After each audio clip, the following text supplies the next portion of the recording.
Hello, YouTube. My name is Joseph Warren, and I'm here with special guest Philip Lopez today. This is a very cool, very interesting guy that I met recently who actually has his own YouTube channel. Tell us a little bit about your YouTube channel, Philip.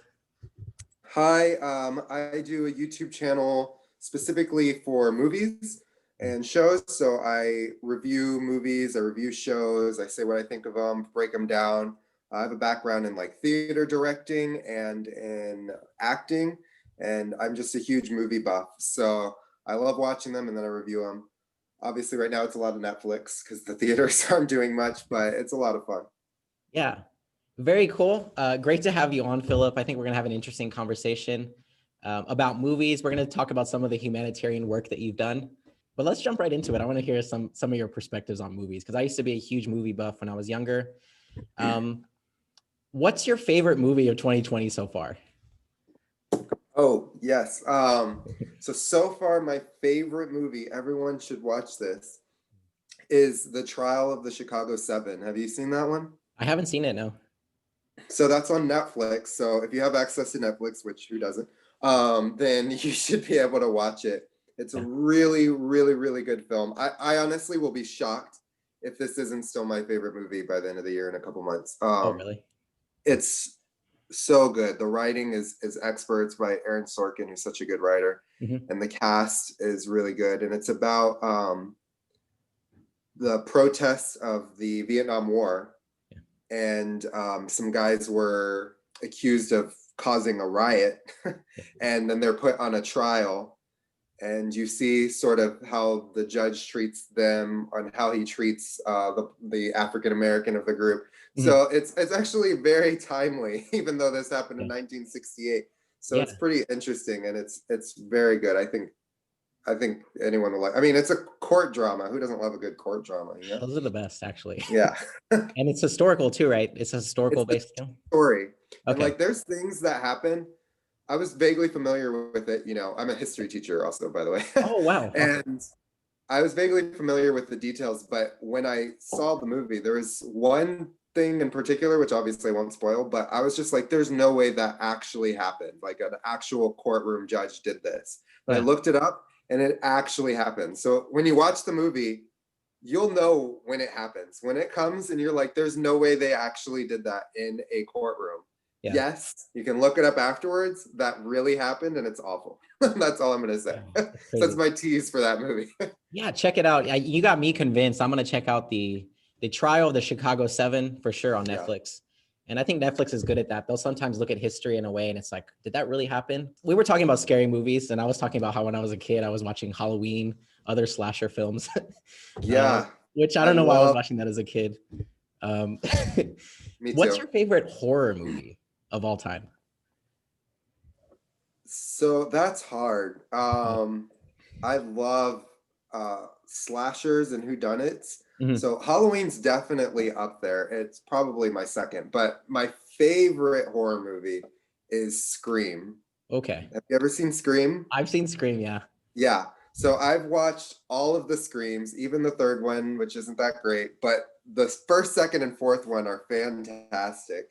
Yeah. And I just loved the like trying to figure it out. So now when I go see a new Scream movie, I'm like, who are the killers? And I'm like trying to guess who it is by the end.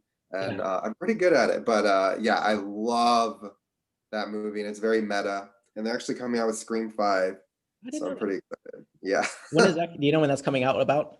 Not until January 2022. Okay. Okay. Yeah, that's a while. They're filming it right now. Yeah. So that mystery aspect is what you kind of like you look for in the horror film is like, Yes, I love figuring out who did it. yeah, with the slasher, and that's perfect. Okay. Yeah. For the ladies, what's your favorite rom-com if you like rom-coms? Oh gosh. Okay, so I'm not gonna lie, I'm not a big rom-com person. Yeah. So that is hard.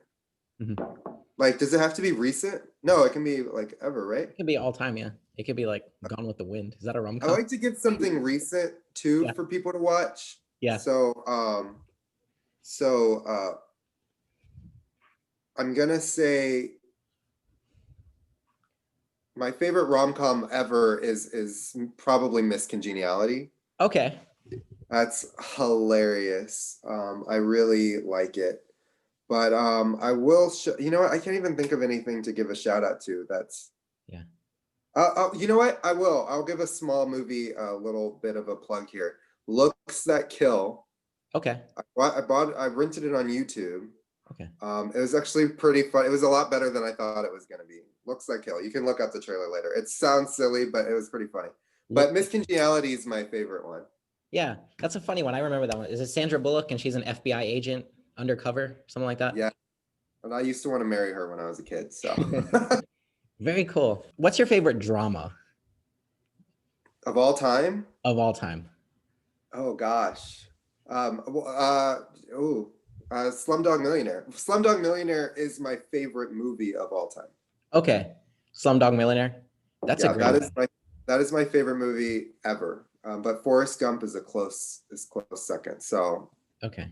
but yeah, I would go with Slumdog Millionaire. It's about kids growing up in India. It single-handedly made me want to go to India. Yeah. And I believe there was a few things, but that was one of the big movies that made me want to adopt one day because the kids are orphans, and I just thought it was really sad. But it's Yeah. a very crowd-pleasing movie, though. It definitely is. You said it made you want to what? What was that? Sorry. So, adopt one day. Oh, okay. Kids, yeah, because the kids in the movie are orphans. Okay. So when I Man, watched it, I was just like, oh, I'm gonna adopt a kid from India. Yeah. Life goal. that's huge. That's a huge impact for a movie to have. I think that's amazing. Yeah. How did that movie influence you, or why do you think you resonate with that movie, Slumdog Millionaire, a lot? Like, what was it about that movie? The culture of India, Mhm. the kids being orphaned. You know, it's really a story about a boy, Mhm. and you see him become a man, but he goes through all of these trials, but by pure will and some darn good luck, he makes it in life. And it's just a very crowd pleasing movie, and it really shows a lot of culture. And I really loved it. And they got actual kids from the slums to play the roles of the kids, and they helped get college funds and everything for those kids. So I love everything about that. Yeah. Even the stuff they did afterwards when making the Oh, did we movie. freeze? You froze for a second. Um, Okay, sorry. I didn't hear the last thing you just said. um, yeah, I mean, that's awesome. You like everything about the movie, even how they made it, when it sounds like they were like doing college funds and helping the kids out and stuff like that. So that's amazing. Yeah. What's your favorite movie soundtrack of all time? Oh gosh. I wasn't prepared for that one. Um, Probably Slumdog Millionaire. I have Okay. that on my playlist. Oh, wow. But a few others is Super 8. I actually really love. Okay. Um, and Lord of the Rings. Oh, Lord of the Rings. Yeah. So I have those like on my playlist, like just the soundtrack songs. That's awesome. Yeah. Super 8, I remember that was from the 80s, right? That was an 80s movie. No, Super 8 came out like 10 years ago or something like that. Was it set But in the 80s? That's what I was it's asking. set. Okay. It's set, Okay. yeah, Okay. very Spielberg, but it's by J.J. Abrams. But yeah, Okay. Very good. Getting some culture here, because I haven't been watching many movies, if you can believe that, in 2020. yeah. I saw Labyrinth, or the Pan's Labyrinth. Pan's Labyrinth. Oh, okay. Yeah, that's an That older was one one. I saw. Or that's a few years, right? That was a good one, yeah. Yeah, Yeah. I think that's pretty. It's like 2000, something like that. Okay. Yeah. Um, Yeah. So there's still some good movies coming out this year, even though it's 2020 and we're in a pandemic. But at the end of the year, I'm going to post my top 10. I'll do a video on my top 10 favorite movies of the year. So yeah, and be sure to check that out.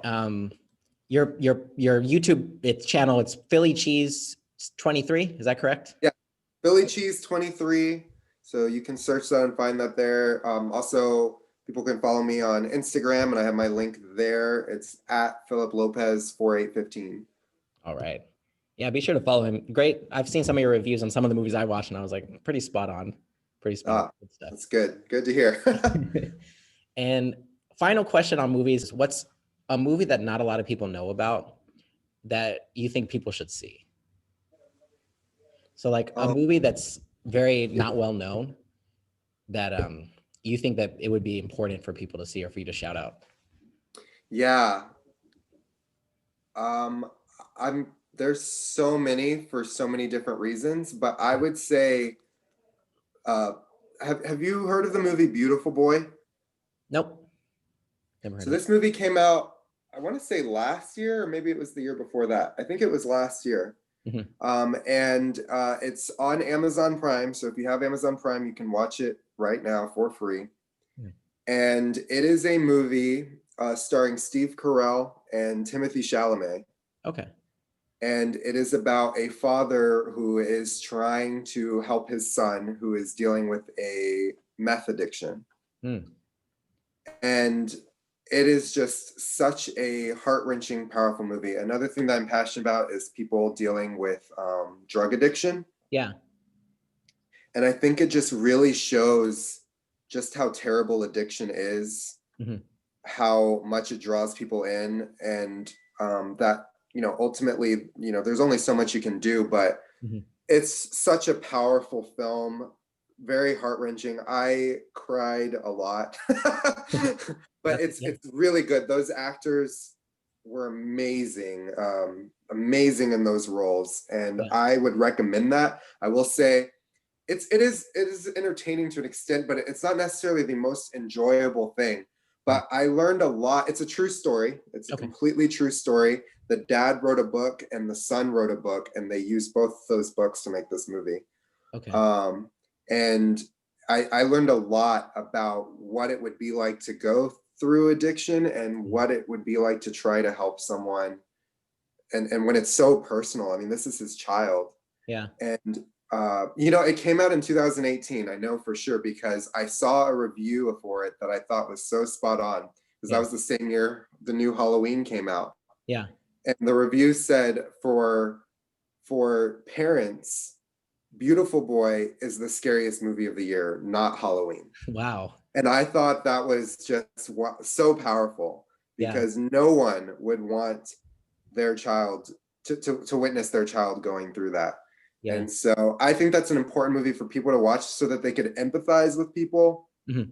struggling and also support people who are struggling with addiction or who have family members and close loved ones who are struggling with addiction. Something our country definitely needs to deal with. Yeah. That's all I'll say about that. No, I totally agree. It's interesting you say that because that's something I'm extremely passionate about.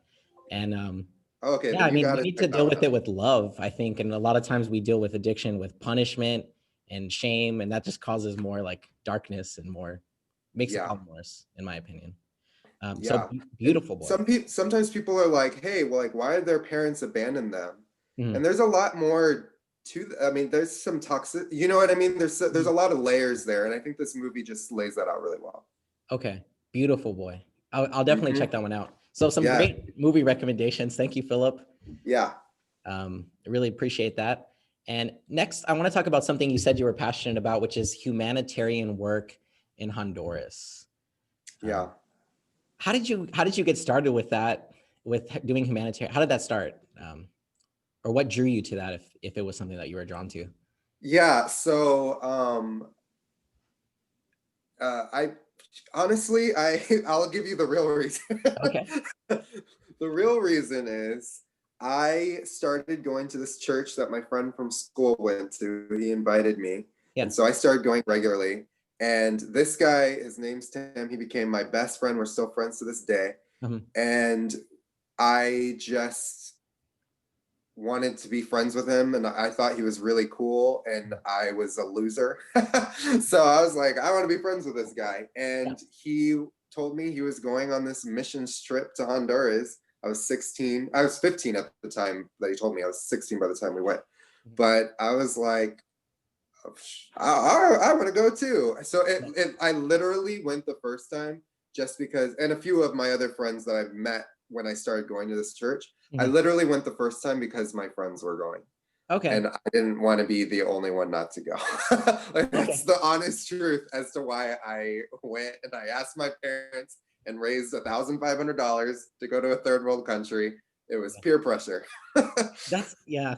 That's interesting though, how life-changing things can like that. Like often you do things kind of like it's not for the deepest reason possible. It's just like you wanted to Yeah. go with your friends, but you're And all glad of that, my friends yeah, still try to do amazing things and love to help out communities. But the funny thing is I'm the one who's been back to Honduras specifically the most. that's awesome. Okay, Yeah. very cool. And what kind of impact has that had on you, or like what stories do you have from that time in Honduras? Like if you had to think back to like a life-changing moment or something like that where you're just like, wow, Yeah. what's a moment like that happened in on Honduras? Well, it all started with my first time. Like I said, I've been 7 times in the last 13 years. So that's about every 2, like I said. Um, and the first time I was terrified. I was 16 years old, going to a third world country without my parents, without any family members, Mhm. really with people I had known for like a year max. Yeah. Yeah. I went with this group. There was, I want to say maybe 40 of us the Mhm. first time I went.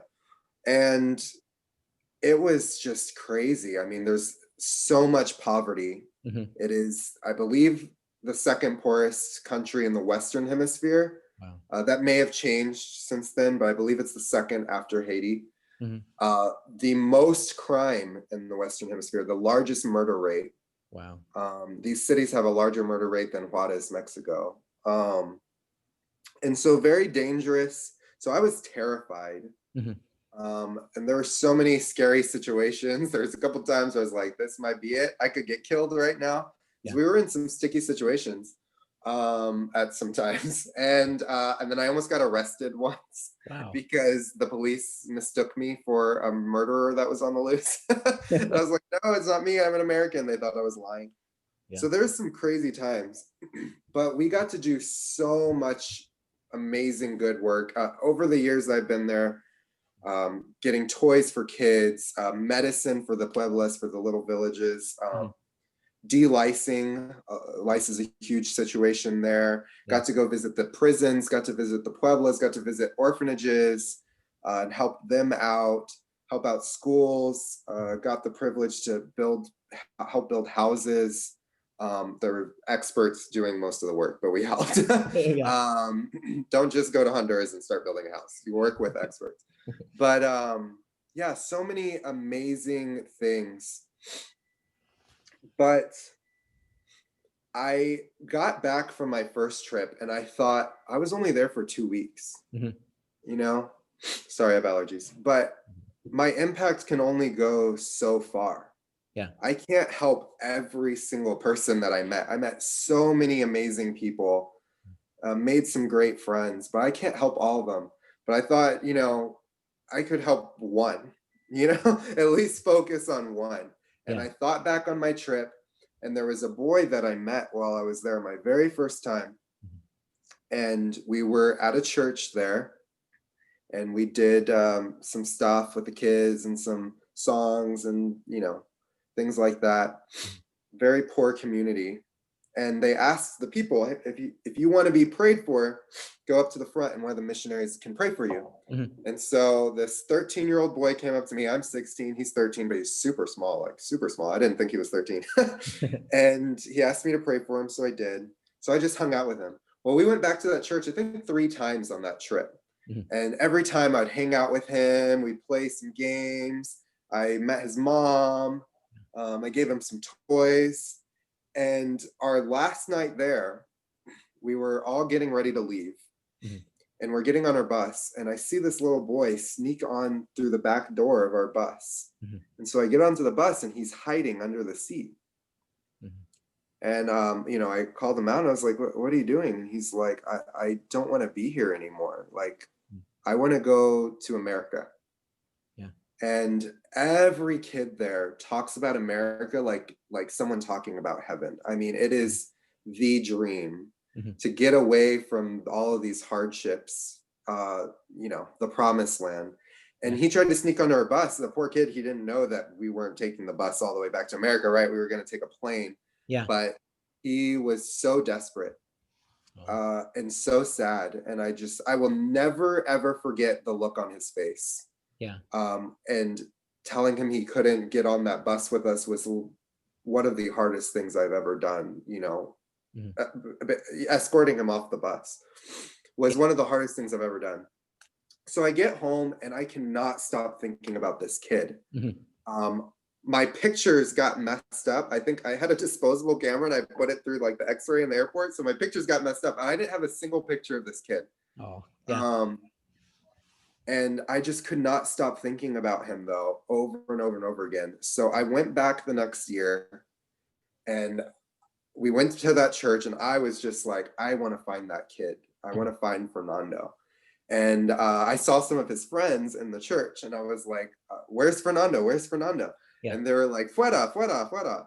And I've gotten a lot better at Spanish, but at the time I needed a lot of help from translators and my Spanish was really bad. And so I didn't actually know what fuera meant. Yeah. And What is so it? I turned to one of the translators and I was like, what does fuera mean? Okay. And she was translating for someone else, but real quick, she was like, fire. And then she went back to them. Yeah. And I was like, oh my gosh, did Fernando die in a fire? Like I was like Yeah. freaking out. It felt like an eternity of fear that this kid died in a fire because they were like, fuera, with these smiles. And I was like, what's wrong with these kids? And I was freaking out. And then all of a sudden the translator turns back to me and she's like, oh, I'm so sorry. Fuera doesn't mean fire, it means outside. Oh, I was like, oh, does it? Does it? That's good to know. It's like that makes a big difference. So I go outside and there he is. And I was like, I know you. And he's like, yes, I know you. I was like, Fernando. And I gave him a big hug. oh, And I found him. And so this time I got his information. I got his address so I could mail him. I got his number. His mom had a phone so I could call them. yeah. And ever since then, it has been 13 years since I met him. Mhm. And we've talked. We talk on the phone. Every time I visit, I go there. The last 2 times I went, I just stayed with his family. And it's like, forget a hotel. I'm living with them while I'm there. And they're the nicest, most amazing people. They've become a second family to me. We call each other hermanos. We're brothers. Wow. Yeah. He's 26 years old now. And the crazy part is just 2 months ago, he achieved his dream and he is now living here in America and he is in Houston. I just went and visited him 2 weeks ago. Yeah. And so, but you know, we just decided to stay in touch with them. I was like, I can't have an impact necessarily on everyone outside of these 2 weeks, but him we can. My mom paid for his schooling. Yeah. We helped support his family. We helped support his son. We just tried to keep in touch with them, you know, if they have a medical emergency. And I was like, this is one family that we can help. So both my parents and some friends have helped. We were able to get his mom into a sewing school. Oh, cool. And it was like, I think it was like $500, but for them, that is huge. Yeah. Huge, insane amount of money. She could never afford it. But now, just because we invested that small amount, now she's self-supporting and is able to support even extended family because she was able to get a job from that. Yeah. So that's definitely the impact, is meeting him, seeing his face and the sadness and the pain, and getting to see this family grow, and really just how much joy they have now. Yeah. And I've gotten just as much from it as they have. They give me gifts. Every time I go over there, they give me gifts and food.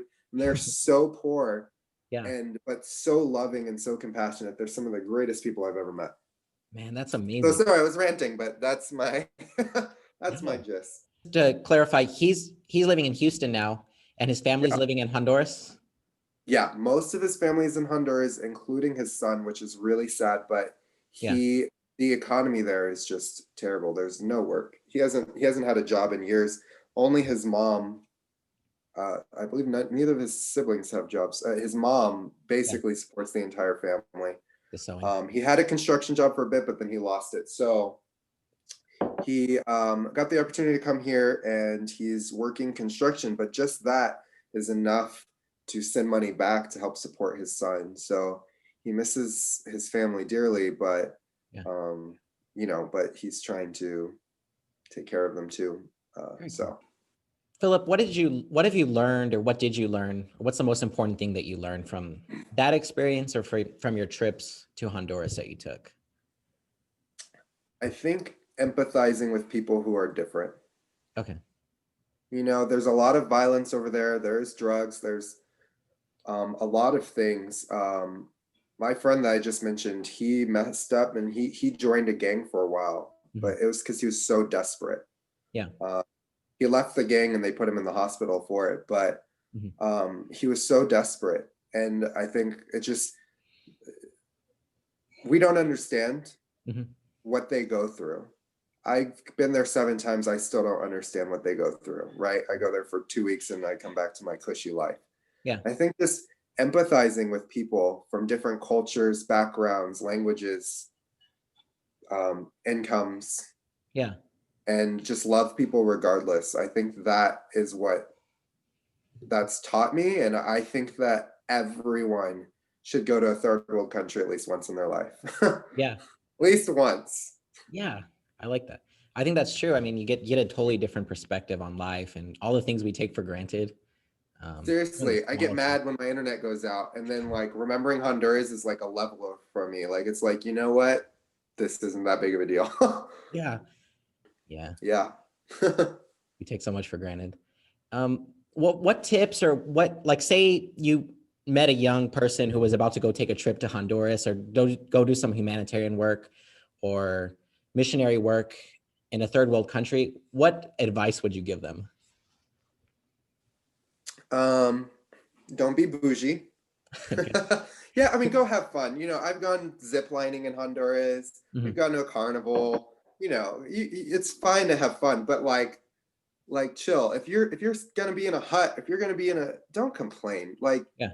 this is people's lives. Just go and take in the experience. Love people. Don't judge people. Yeah. Um, Another thing that I would say is, you know, I'm all for women power and everything, but I would recommend women going with men as well, just so that you're not messed with and that you're safe. Mhm. Um, I know plenty of women that can take care of themselves. My mom was a cop, but it'll just prevent people from even messing with you as much. Yeah. And yeah, don't go by yourself to somewhere that you've never been. I go by myself to Honduras lately, but I know a lot of friends there that meet me at the airport, and I've been several times. Mhm. And then my last big tip: if you're out and about doing humanitarian work, you know, guard your stuff. There are pocketers, and I would even wear your backpack. It's so lame, but wear your backpack on the front. Yeah. Easy access. You won't get pickpocketed, and you know, no one can. If you wear your backpack on your back, if someone does want to attack you or rob you, you know, they can just. It's easy for them to grab you from the back and pull you down to the ground if Yeah. someone's attacking you. If you have your backpack on the back. In the front, it's a lot safer. Everything's safer. So that's my little pro tip: is Yeah. to wear your backpack in front of you. Be safe. Yeah. You don't want to be in a foreign country with losing all your stuff or getting attacked. So definitely you have to be on high alert, right? Yes. Yeah. And Yeah. But I highly recommend it. Like I said, everyone should go at least once. At least once. and final question about Honduras, unless there's anything else you want to share. What's your favorite spot in Honduras that not a lot of people know about? Is there any like favorite area in Honduras if someone were visiting or doing work there? Um, that's hard. I mean, there's so many. Everyone knows about Rotan. That's the touristy place. Forget that. The real Honduras. Yeah. Um, I've spent a lot of time in the capital, Tegucigalpa, Yeah. and there's this place called Cristo de Pikachu, and it's basically one of those big Jesuses on the mountainside there. Okay. But it's so great. The mountains in general are beautiful there, Mhm. but this place, they have just an amazing trails, gardens. They have the zip lining there. Mhm. It's just it's a really fun, nice spot. Very cool. Very cool. Thank you. And any, Also, yeah, sorry, one last thing. yeah. I was just gonna say, for some reason, if you go to Honduras, find yourself a Chinese restaurant. For some reason, they have like the best Chinese food ever there. Why? Did you ever look into that? Why Like that? several of those Chinese restaurants are so good. I don't know why. They're just great.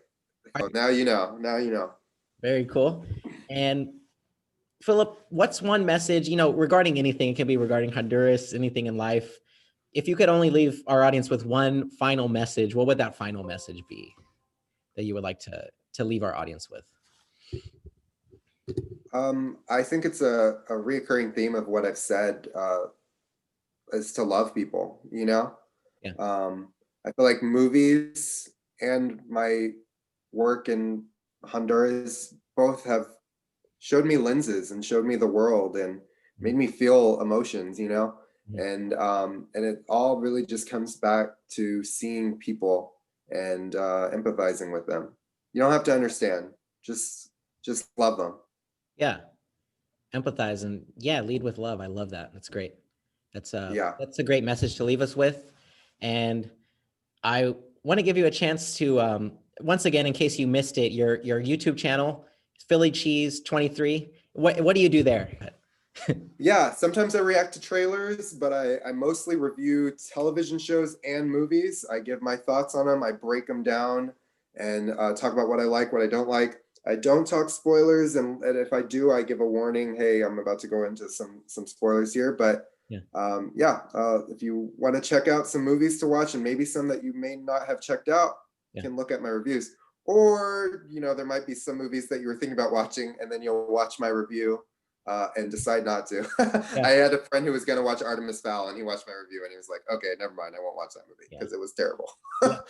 So you keep it real. That's good. So you're not just going to always be like, oh, it's the best movie ever. No, I'm going to say if I liked it or not. Good. That's the way to do it. Yeah. I'm going to put a link in your description to your channel, or I can put it up Sweet. above. And Thank you. Okay.